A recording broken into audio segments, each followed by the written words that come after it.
Hello, good evening, and thanks for making time with us on PM Express. Tonight we're discussing the secrecy surrounding the politicians' salaries. My name is Stephen Enti, as usual, and my guest tonight in the studio is Inusa Foseni, MP for Tamale Central, who is also Deputy Energy Minister. Later on in the show, we'll jump onto the phone line to speak with Atachia, who is MP for Ibuakwa South and who is also a lawyer. Kofi Bentel will also join us on the telephone. Mr. Bentel is Deputy Executive Director of Imani and is also a lecturer at Ashesi University. We'll also try and get some legal understanding from Akufo-Addo, who is a member of the National Media Commission and is a lawyer. Now, Rage is greeting reports of what has been described as outrageous salary increases of Article 71 public office holders.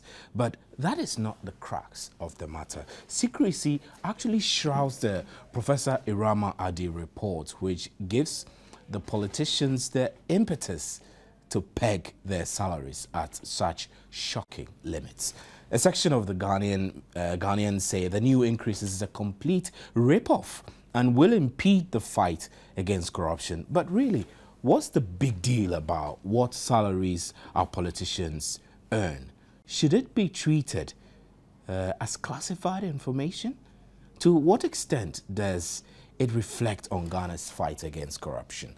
The president now is supposed to be earning a whopping 12,000 Ghana cedis. The vice president's pay has also increased to almost 10,500 Ghana cedis. Ministers of State and their deputies are also expected to earn anything between 9,000 Ghana cedis and 8,000 Ghana cedis. And MPs will earn 7,200, which is much, much higher than the 3,000 that they were earning in recent years. Bear in mind, the next parliament will have 275 MPs. Can Ghana afford? Well, you can keep your texts coming. Text is 1760. Post them here on our Facebook, or you can also visit facebook.com/joynewsontv or follow us on Twitter, Joy News on TV as well. Remember, our Twitter handle is Joy News on TV. My name is Stephen Enti, and welcome to PM Express. Honorable, it's great to have you here again. Thank you. Thank you, Stephen Enti. How are you? Good. You must be happy, right? Well, I mean, I put that question in the context of the fact that you are a deputy minister and you are an MP. Does it presuppose that you have two salaries? No, you have one salary. But I'm not enjoying that salary. When are you expecting to enjoy? This is a salary that has been approved by the Barima Osei Committee and Parliament. No, right? That has been suggested by the Barima Osei Committee, and Parliament has had opportunity to consider that aspect of the recommendations that they will the executive under Article 71, and the salary, increases have not yet been implemented. It's a legitimate and fair question to say that when they are implemented, I will see a remarkable increase in the earning, the money that I'll be earning. But so far, I'm not earning that amount. And so I do not think that should excite me to be happy. But if you do earn, you're going to end up being a very rich man. Not a very rich man. How much are you expecting to earn if you are to get with retroactive effect from 2009? Well, I don't know. That will depend on the computations by the accountants at the parliamentary service. You should have been computing for yourself by now, wouldn't you? No, it's fair when you're expecting a salary rise to make the rough calculations for yourself. No, I'm not aware of any member of parliament who has done the computation. I am not even yet aware of a communication from the presidency that under Article 98 of the Constitution, the executive has approved the recommendation of the Barima Osei Committee in respect of members of parliament. I'm not aware of that. What do you mean by that? You mean that this approval by Parliament is not the end of the business, that the President can decide to put a cap on it and say, no, this will not go? No, by the terms of the Constitution, that is the legal framework of this country, in the terms of governance, the Constitution vests the authority in Parliament to determine the salary of the President, the Vice President, and certain named, office holders in Article 71. That is what Parliament is to do. The executive have responsibility under the same Article 71 to approve the salaries of certain public officers named therein. Under Article 98 of the Constitution, the executive will have to approve the salaries recommended by a committee set up under Article 71 for members of Parliament. And I'm saying that I'm not yet aware of any approval by the executive of salary proposals for members of Parliament.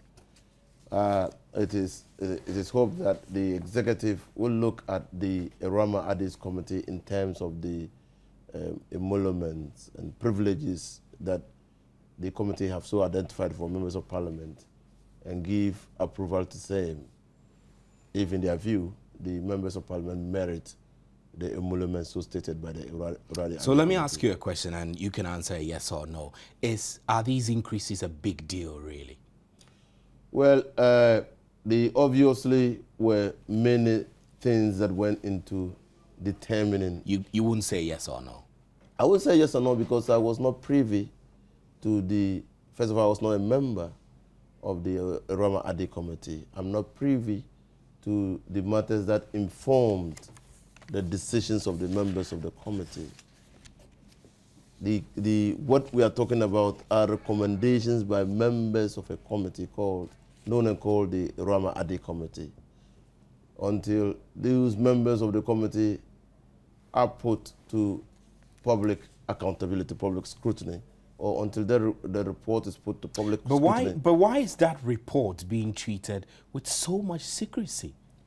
Well, I saw a copy of the report that had to do with the recommendations of the emoluments of the President, Vice President, and certain officials of state that were to be approved by members of Parliament. That report was laid by the majority leader in Parliament, and that report, that portion of the report was the basis for the discussion that ensued in Parliament in terms of the recommendation for these persons in Article 71. Right. Honorable Hussaini, I'll hold you there and I'll get on to the phone lines. I'm told that Atachia, MP for Abuakwa South, who is a lawyer, is online now with us. Good. And Kofi Bento is also online. Good evening, sir, Mr. Atachia, and thanks for your time. Good evening. It's my pleasure, sir. Now, the information we have is that the state will have to bear up to about 43 million Ghana cedis in order to meet this suggested increase in salaries. Is this a big deal? Well, it depends on how you look at it. But democracy is expensive. The cost of running a system where people have the freedom to release their energies for development has never been cheap anywhere in the world. The rest of the nation will have to look at it from that perspective. And if you want democracy, it's not about you trying to compare somebody's salary with what another is earning. But Honorable, if democracy is not cheap, I mean, does it take going to Parliament and not being actively engaged in debate and turning the numbers which turn up in Parliament sometimes are low? I mean, if you look in the face of the average Ghanaian who has to struggle through the daily hustle and bustle of life to crack a living, you want to say this kind of expensive democracy is something we can afford? Well, the people who elect others to go to Parliament should hold them accountable. You see, because you would not want to vote for somebody who is just in for cosmetic purposes and is not delivering. It's also part of democracy. If people should just elect anybody into Parliament what you are saying will hold sway. That look, the man has nothing to offer. Nevertheless, he's expecting some good remuneration. But that is not what I want to address. What I want to really address is that I wouldn't want to speak for the executive, but I will speak for the member of parliament. And also, I will extend an invitation to you to do a comparative analysis of what other people also earn as African parliamentarians. But I can assure you that demand on the pocket of a member of parliament is not cheap. Some people think that, it's a benign retirement from business or some other kind of occasion. On the contrary, it's a very active business that you spend more than you earn. And this is what you should appreciate. A few people. So Honourable, what kind of expenditure typically does a member of parliament incur to deserve such a whopping salary? Yeah, he's the only one in the Trinity, in the arms of government, who will need to go and rent out a place. Bear that in mind. It's very significant. He's the only one in the arms of government who has to run his own car and find a driver. You see, these are not cheap expenditures. He's the only one who would have to find his own petrol. When you go to the executive, they do not have the problems we have. We don't have security. They have security. And you won't go to a funeral you are from Joy FM, go to a funeral, and then when you return from the funeral, you spend $2,500 as funeral donations. So therefore, you are servicing the needs of a crowd. But must you be? Is this part of your core duties as a member of the legislature? I can assure you, in the same poverty arrangement, your 500 Ghana cedis or maybe 100 Ghana cedis will go to reduce massive poverty in the interior, where you come from. Do you know what it is to, give somebody 100 Ghana cedis in a village? Well, Honourable. Relief. Right. Yeah, proceed, sir. It's a huge relief. And therefore, when we cannot spend to help others improve their lot, what are we there for? So it means it's self-sacrificing. Yeah. So it means, if I understand you correctly, that you are against the pay rise of the president and the vice president and perhaps the deputy ministers and ministers, but you're very cool with those of members of parliament because you think they deserve it, right? Somebody will be telling me potatoes are every tomatoes. I don't want to go there. There must be a basis for what they've gotten. But I can only speak as a member of parliament. The basis of you having a car, having a driver, having security and earning good money, let them also speak to the issues and you can interrogate them on that.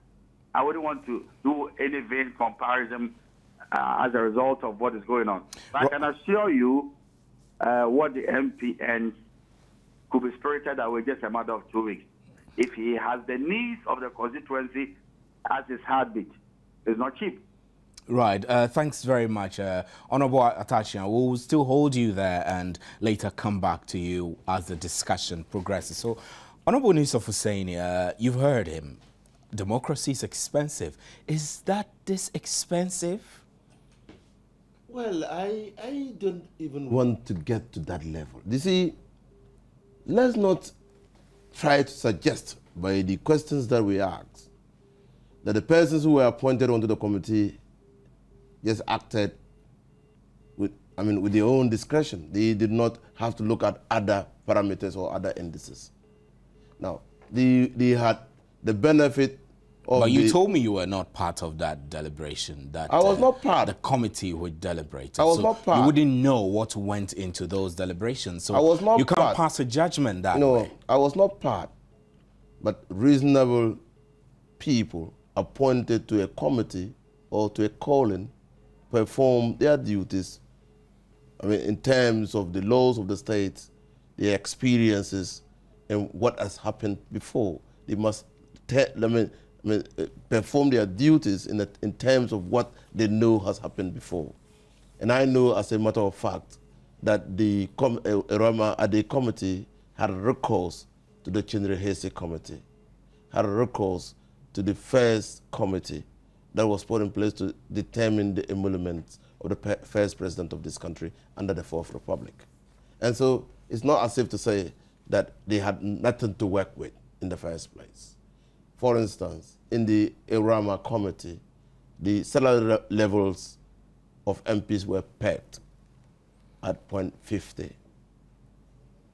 I mean, I got to know this because in the Barima committee, the salary levels of an MP was pegged at 0.60. Now, and they started moving. What is this 0.60, 0.50 scale that many Ghanaians don't know about? They first of all gave points. I would not be able to know whether those points were consistent with the points that are being used by the Fair Wages Committee. But I know that with the president, they started at 0.100. And that 100.100 equates or translates to the amount that is attached. Then they scaled it down, I mean, in terms of the office holders under Article 71. And when they got to the MP, as an MP, Member of Parliament, they got to 0.50. And that gives you the... So what went into the decision to get to a 0.50 or a 0.60 or a 0.100? What were the specific considerations that made the committee arrive at that? Well, I can only talk on what was brought to Parliament. Now, in what was brought to Parliament, they looked at the Article 71, they looked at the salaries, they looked at the prevailing privileges, they looked at the constitutional injunction that says that a person's salary must not be reduced to his disadvantage or reduced to his disadvantage, disadvantage. And so they had to up it, they had to review it upwards. And review it upwards, they brought it to 0.60. Now, I got to know this because they had equated a member of parliament to, in the Secrecy committee, they had equated a member of parliament to a deputy minister simpliciter. Now, but in the Barima committee, they had increased the emolument of a deputy minister simpliciter to about 63 points. That is a little above the member of parliament simpliciter. And the parliament, in considering whether or not to approve that, said no.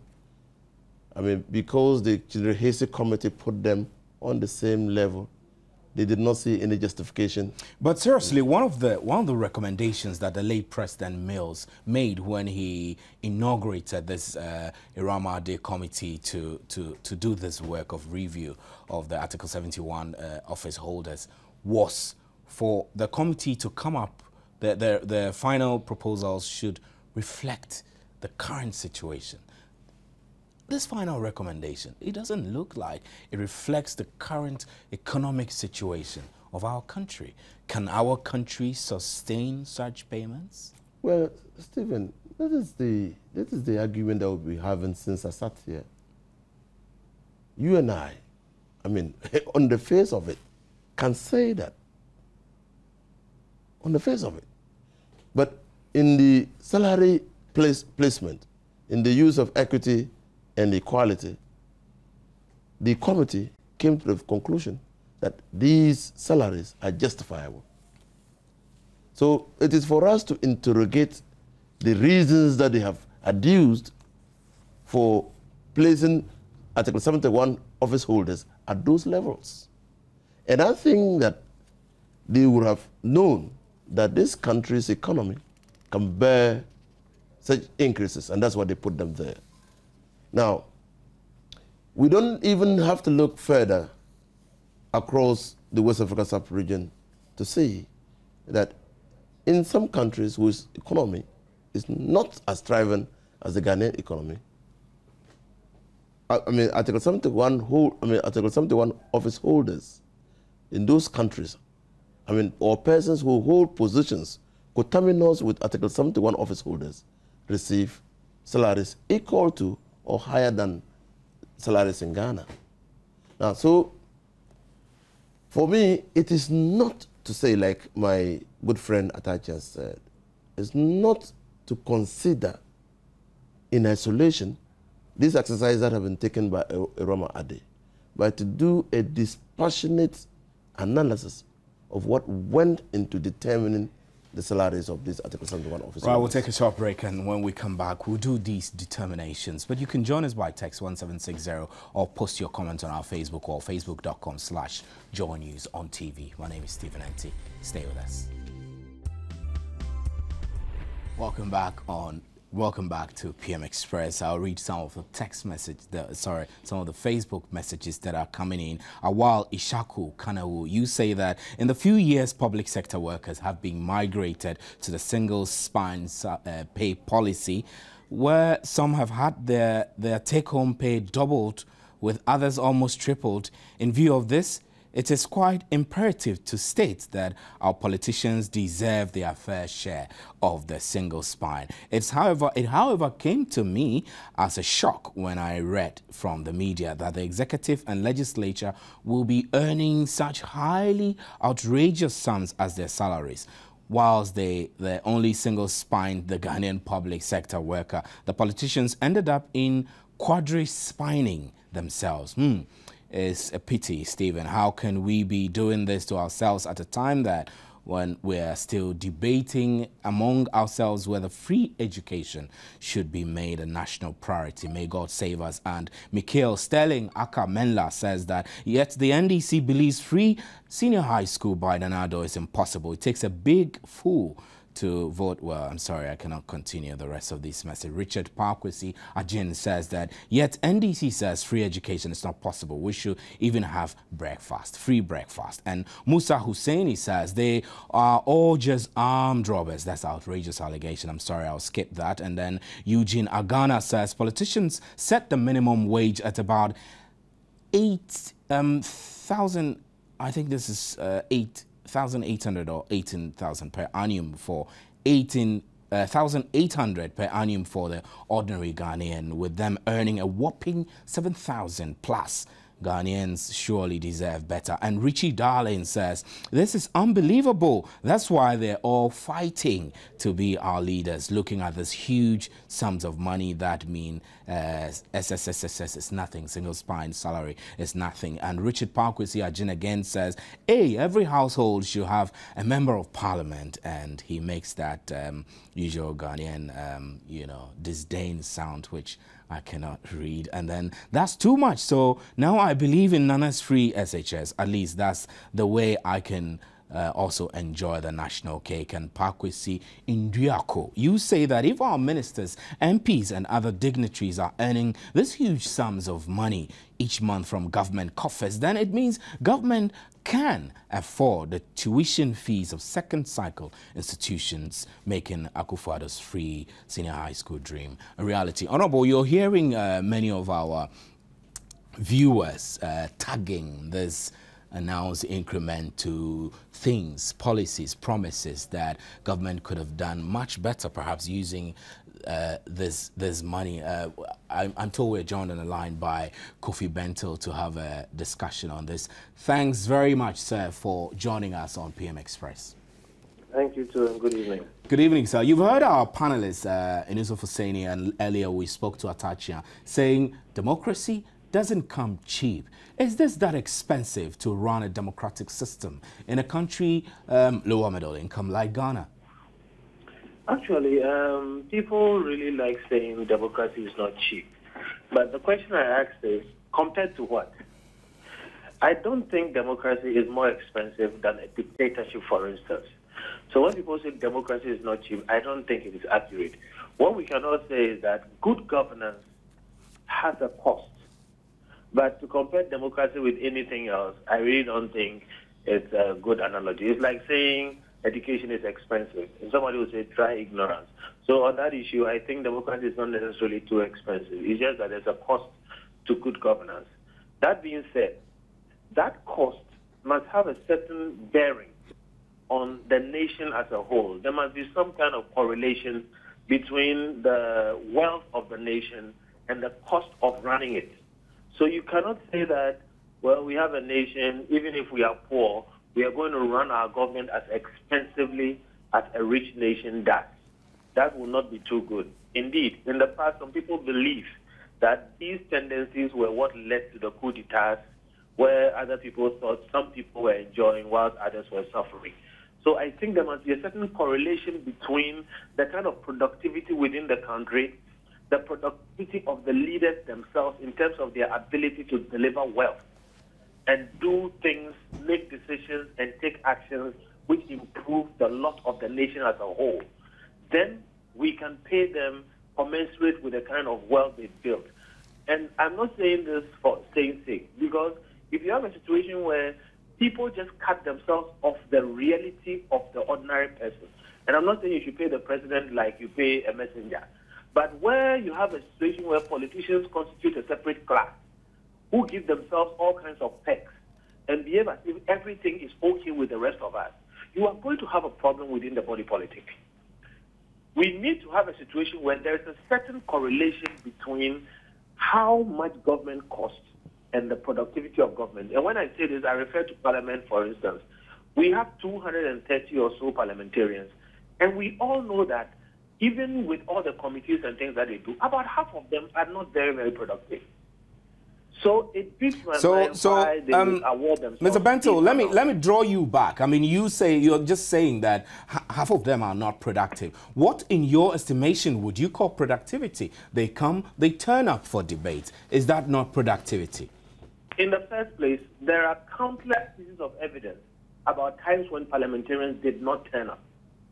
And I think it's about high time some of us went and pulled up the attendance register and find out how many times certain people have turned up. Just last week, Honorable Hakman Owusu-Adjimai was complaining about a bill that has just sat down and was almost lapsing, and that was going to affect us. You saw what happened with SDX. We had a whole parliament that sat down and passed something which ultimately became a big fiasco.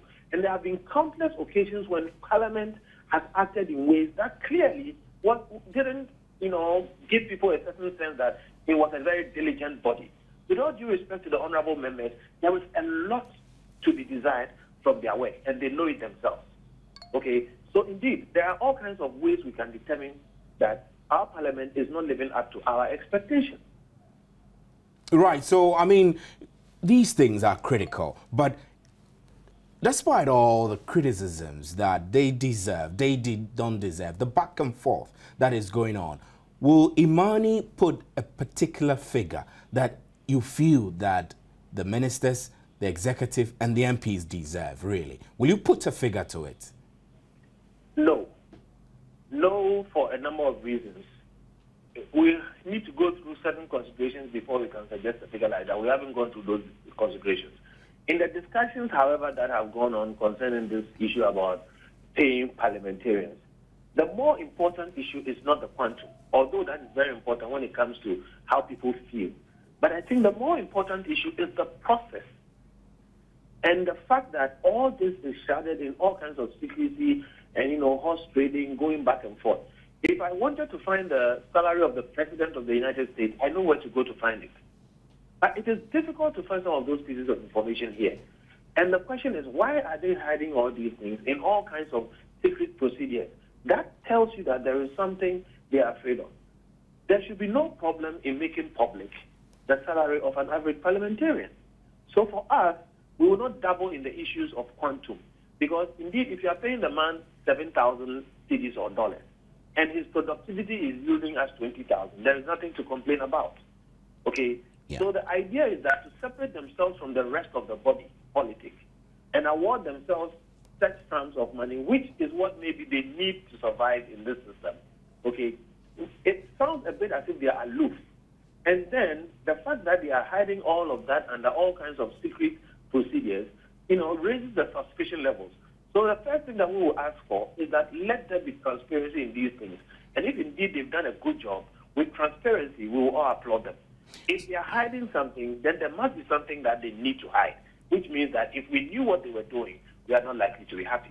So let's assume they passed the transparency test, and then they also passed the productivity test.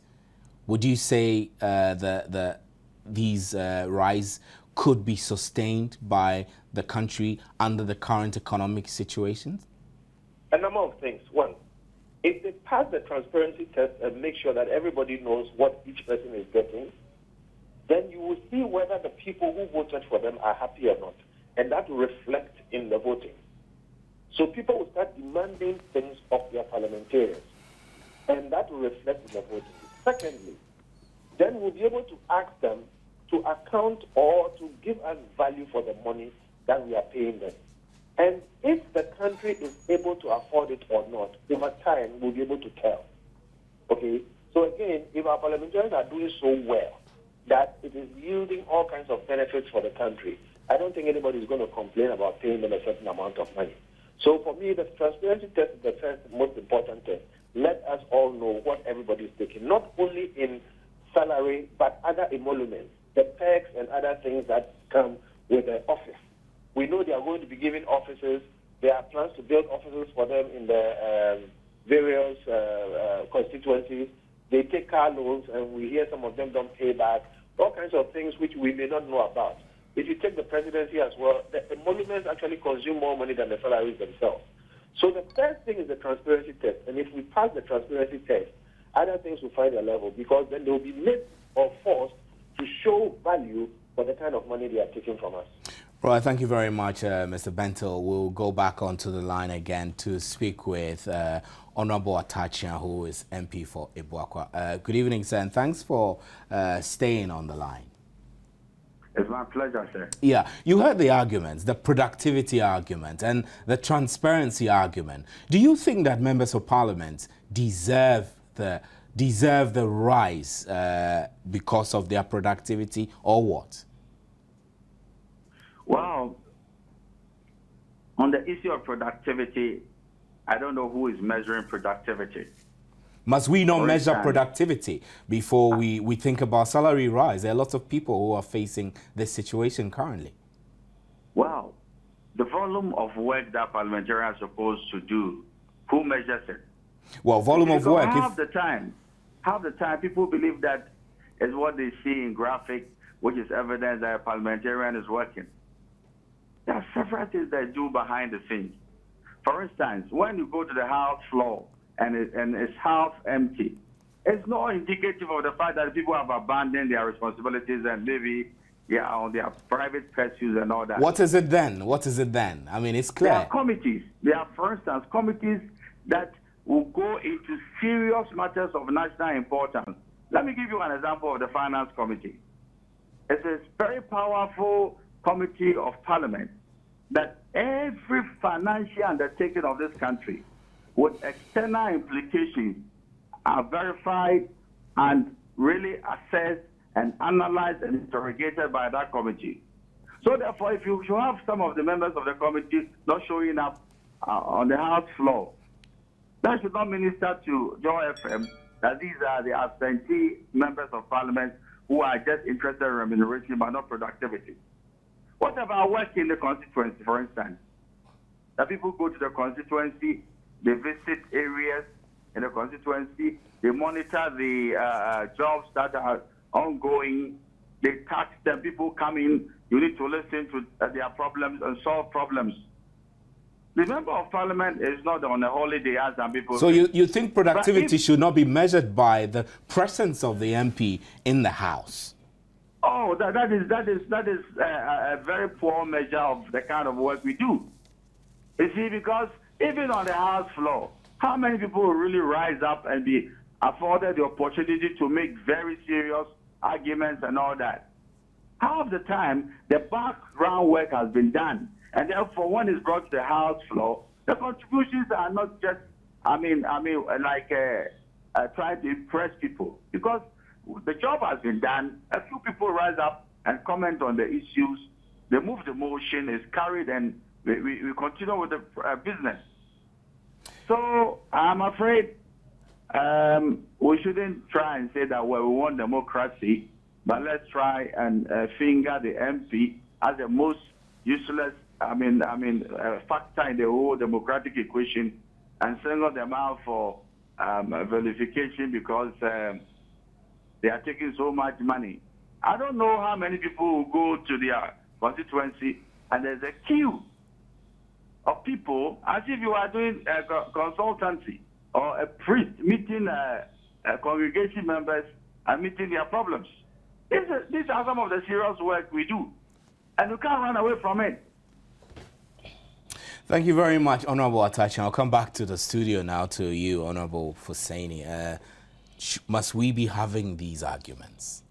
Well, I was surprised that Mr. Kofi Bentil sought to create an impression that members of parliament and politicians conspire to fix salaries for themselves. Did you not conspire? No, scratch your back, scratch my back. Under the Kufuor regime, the Chinwe Hesse report was pushed through parliament in the last day in office. My brother, the constitution is quite clear. Unless Mr. Kofi Bentil will tell us that the committee that was constituted to determine the emoluments of members or persons named in Article 71 were politicians. They were not. In any case, anybody arguing on this thing must know that Article 71 and the committee to be formed under that particular article is part of the laws of this country. There is no other way to determine the emoluments of Article 71 office holders. Now, the members of parliament and members of the executive were not part of the committee. They made representations, just like other workers in the public sector appear before management to make representations or appear before the employer to make representations. And when they make the representation and there is a final report and it's good for you, when you make those representations and ask for salary increases, you must justify them. And I'm sure wherever Mr. Kofi Bentil is working, and he thinks that his output is more than his paid, he makes a case for that. And he must justify it. The fact that the institution that he works in pays him does not mean that he, working in that institution, has elected to pay himself. Let's get a rebuttal from Kofi Bentil. Mr. Bentil, you heard the response from Honorable Fuseni that the members of the committee which recommended the emoluments are not politicians. We can say all kinds of things, but there is a certain perception within the general population. That perception is based on some amount of reality, that even though they are not politicians, certain things are beyond them to do.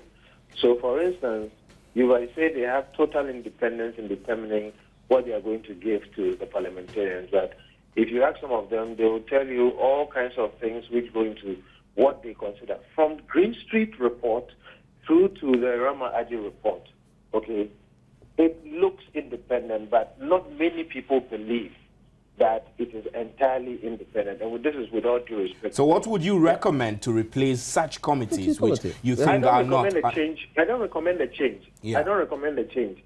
And let me be clear here. Sometimes the structure is good. It's just that the working of it may be deficient because we have not worked it for a while. If we let this go on, it may get better with time. That is why I'm saying that the quantum itself is not as big a problem as the processes and the transparency issues. So for me today, that committee has sat and it may have recommended all kinds of things. The president has to attend to it. And then so Mr. Bentil, would you say under the circumstance that such reports, the Barima Osei report, for example, should be declassified and made public? Absolutely. In fact, those hearings themselves must be public as possible. And that is what I'm alluding to, that the way they go about it is what gives credence to the fact that there are all kinds of pressures and all kinds of influences, okay, which make their independence suspect. Why can they not receive memoranda, for instance, from think tanks or civil society groups about maybe the productivity issue? I can give you just on top of my head certain ways that we can measure productivity. One, attendance on the floor of parliament and performance. It is a measure. It is not the only measure. Number two, attendance to committee work, okay, can also be checked. And we can check. But Atachian has said that turning up in parliament is not a good measure of productivity because most MPs might be doing other things. They might be in committee meetings, right? That is what I'm going to. So I'm saying that, one, turning up on the floor of parliament is a measure. not the best measure, but it is one measure. We can take that. Number two, performance on the floor of Parliament, regardless of what groundwork has been done, is a measure. We can take that as well. It is not good enough that somebody spends 4 years in Parliament and never speaks. What else were you sent there for? Then you take the committee issue. Some people are on committees, they don't attend meetings. And they don't attend even half of the meetings. We should have a way of determining who has been attending what meeting. That is another measure. And then, when committees meet and we don't know what they do, we have to measure them by the output. Didn't committees sit on the STF matter? How did we end up with that fiasco? Didn't committees sit down before the CNCCI loan was passed? Didn't committees sit down for the China loan, which has been talked about? Well, Mr. Bentel, I'll get a response from. I'll get a response from the studio. I'll allow you, Inusuf Hussaini. Mr. Bentel, I thought that we were practicing democracy. In democracy, the majority has the right to be wrong. It's inherent in democracy. So what do you mean? What I mean is that when you debate, you have to take a vote. The fact that the majority has voted for anything doesn't mean that that is the right thing. That is democracy. That is why I am saying. That is democracy. So when a group of people meet to vote on an issue in a democracy, there is an inherent right to be wrong. And so when the only thing you learn from those mistakes, because a democracy doesn't mean that anytime a decision is taken, the decision must be right. Mr. Bento, your response. My response is that is why I'm saying that I will, for instance, not ask that the committee system be scrapped. But the fact that he's admitting that it is possible for them to be wrong is the reason why we are saying that this is one of those instances where we believe they've gone wrong.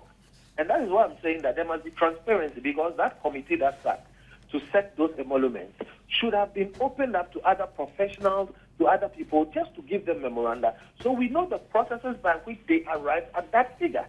Okay? So yes, I agree with him. They have a right to be wrong.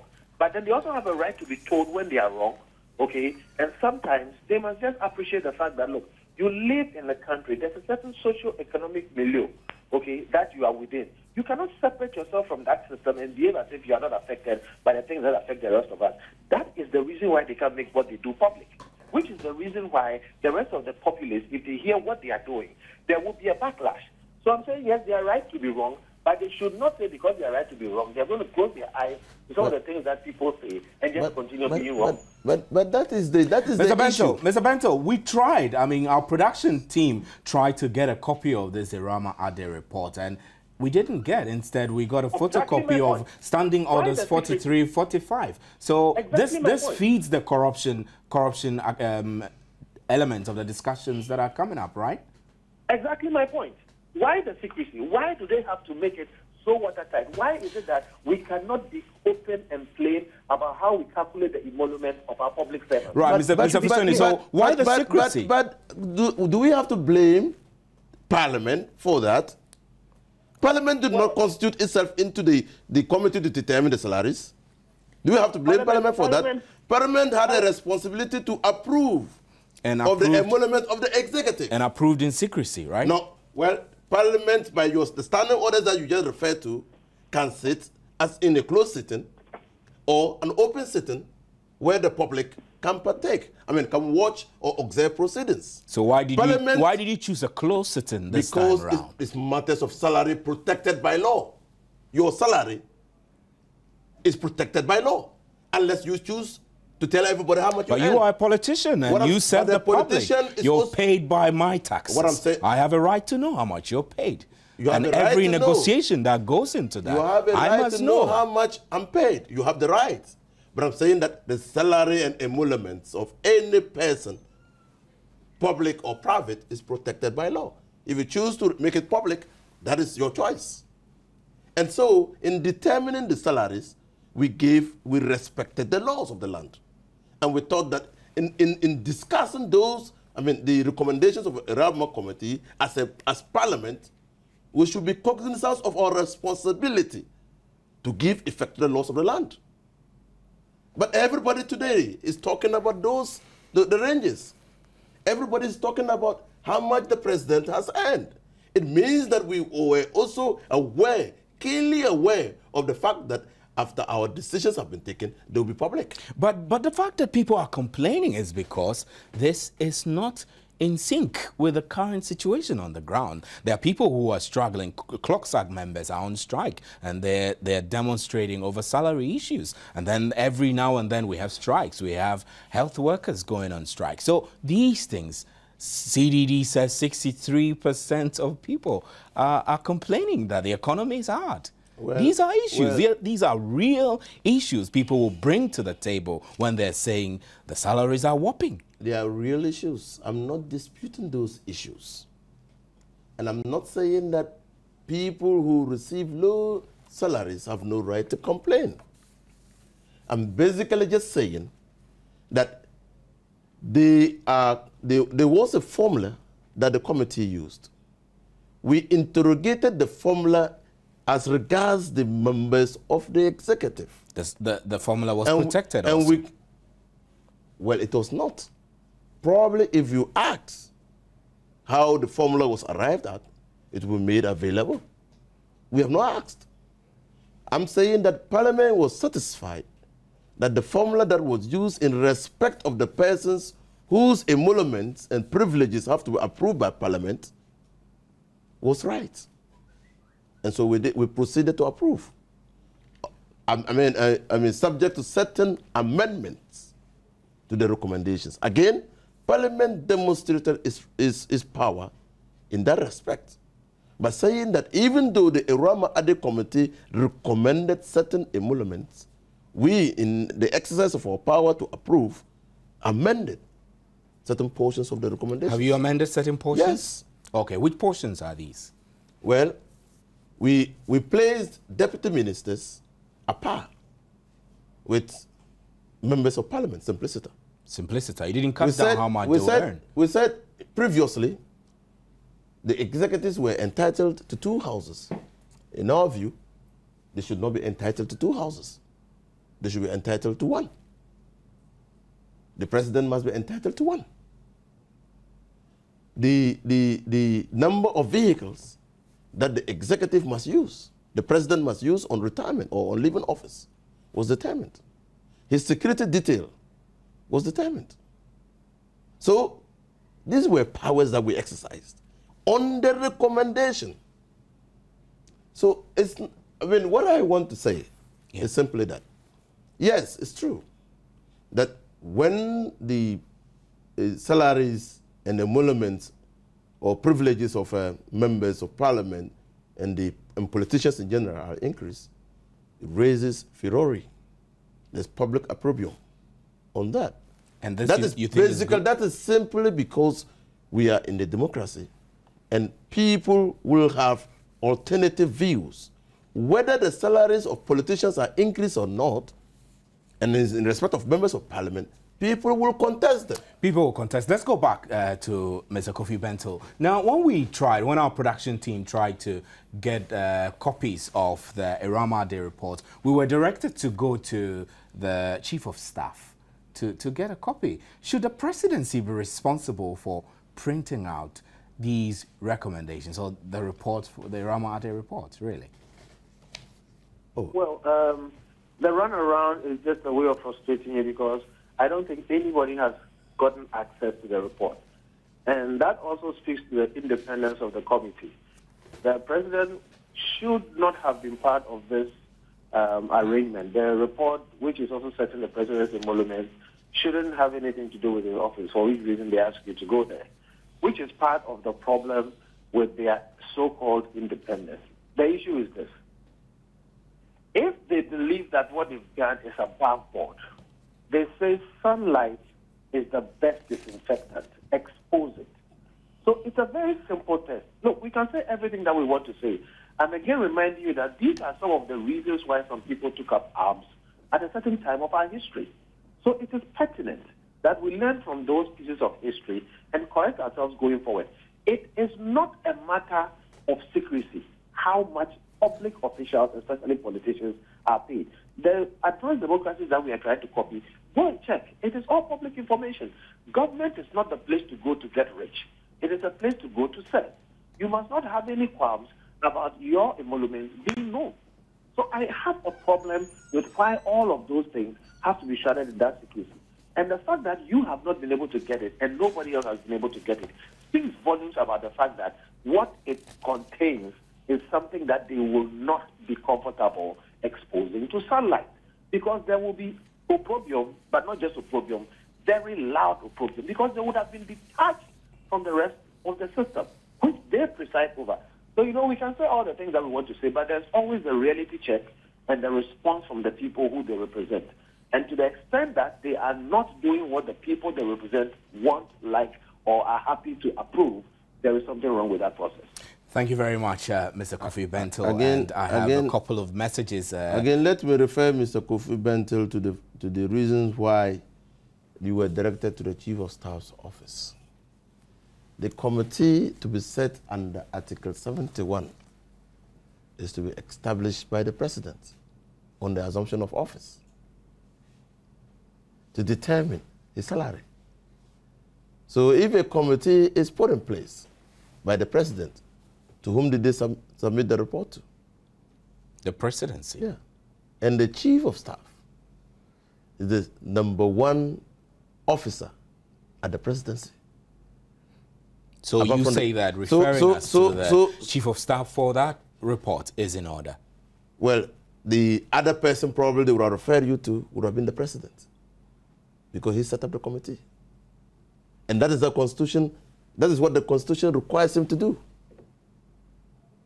It is a constitutional injunct. So where else will you look for the report? So let's have recourse to the laws of this land. Let's see whether we can improve upon the laws and engender and ensure transparency, so that the processes that go into determining the salary of Article 71 office holders are transparent enough and can be evaluated and monitored.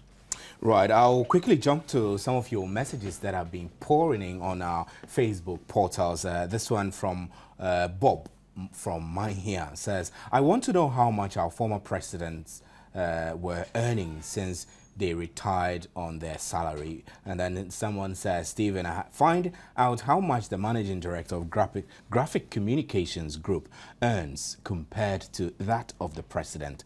And let's stop the sensationalism.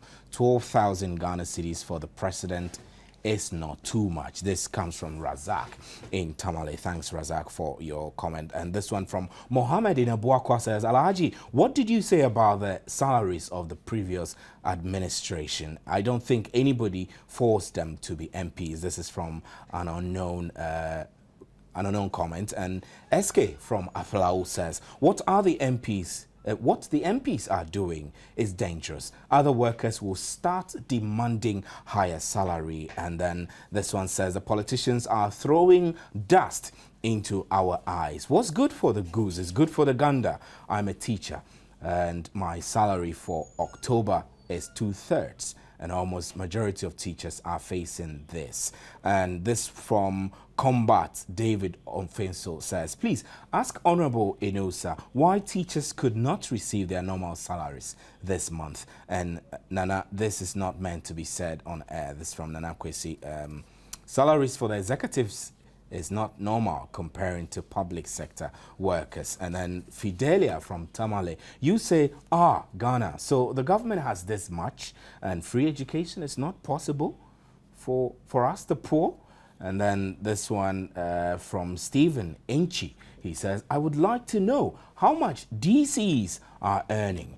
And Amin Omar Tikuma from Tamale says, Ghana can't afford it at all. If it happens, then teachers should also have their salaries increased by 100%. MPs are making Ghana's democracy expensive. And then Odin K from Odin Afram says, MPs who are ministers will earn around 1,600. No, I'm told that those who are MPs and their ministers take one salary, not two salary. Shouldn't we all be politicians? Well, you're basing your question on this, and that's not the correct position. And some from Akachi, you say it will be better we go back to military rule.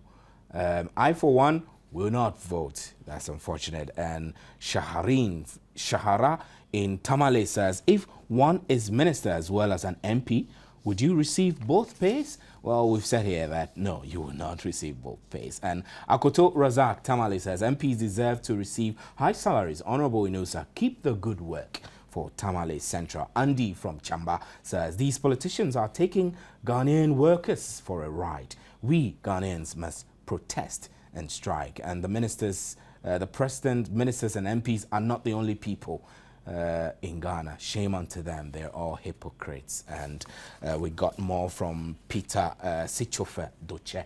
You say that when workers were put on the single spine, they enjoy it and did not ask about the politicians who make it come to reality. But when the politicians won an increase, they complain bitterly. So the world is getting to an end. Men are still only thinking about money. Abigail Sekid says, this is outrageous. Workers like teachers, doctors actually work and they are giving peanuts. But these stomach politicians only make noise in Parliament. Some even do not go to work and they get paid such huge sums in addition to all the huge allowances. And then Ben Ansah says, I think they deserve it. Ishmael Mensah says, and teachers with degrees are earning 500 Ghana cedis. What a disgrace. Ajay Boatin says, hey Ghana, so we're moving in the right direction. I'll have to bring it to an end there. So Honorable Fuseni, these comments, there are a whole lot of comments that are coming. Whilst people think that the media is sensationalizing this, others think really these increments are too much. Your final comments? Well, I don't think that the increments are too much. I don't think that the media is also sensationalizing the matter. I mean, the media is in this business to educate, inform, and entertain people. And it's important that people are educated on how much MPs and other Article 71 office holders earn. And if it is in the wisdom of the state that the persons under Article 71 must not earn those salaries, I'm sure these discussions will inform members of the committee and people charged with the responsibility of determining the salaries of Article 71. Would you recommend that next time there are such negotiations to increase salaries, it should be made a little more transparent? Well, I think it's made transparent. You see, when you say transparent, it doesn't mean that when the TUC is determining the negotiating salary with government, all other persons can have access to the negotiations. It doesn't mean that. When TUC is negotiating to fix the minimum wage, all workers who have interest in knowing what the minimum wage is do not know what goes into the negotiations. So to say that for members of parliament or for Article 71 office holders, everybody must go to say or determine how much a politician should earn might be far-fetched. But if that is going to deepen and consolidate our democracy, probably it is worth looking at. And you wouldn't say taking these increments with retroactive effect from 2009 is weird. It's really it's not weird. A pain on the finances of this country. No, it's not weird. You could have taken a few months, 3 months. It's not weird to the extent that, you see, that is what people are not talking about.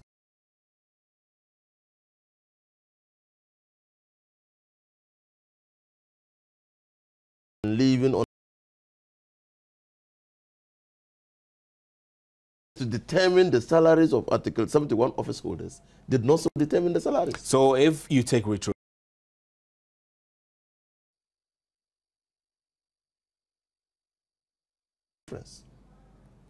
so probably what we also need to do is to say that within 6 months upon coming into force or into being of any parliament or government, the committee set up under Article 71 must determine the salaries of these persons.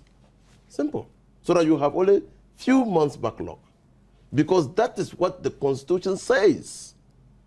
The salaries of members of parliament and Article 71 office holders do not continue to roll on. Anytime there is a new government, their salaries must be determined. Well, thank you very much, Alhaji Inusa Fuseni. He's MP for Tamale Central and Deputy Energy Minister, who also joined on the line by Atachian, MP for Ibuakwa South, who is a lawyer, and Kofi Bento, Deputy Executive Director of Imani and lecturer at Ashesi University, also joined us. And thanks to you for your messages. Join us again tomorrow for another edition of PM Express. Constituency Watch follows right after. Good night.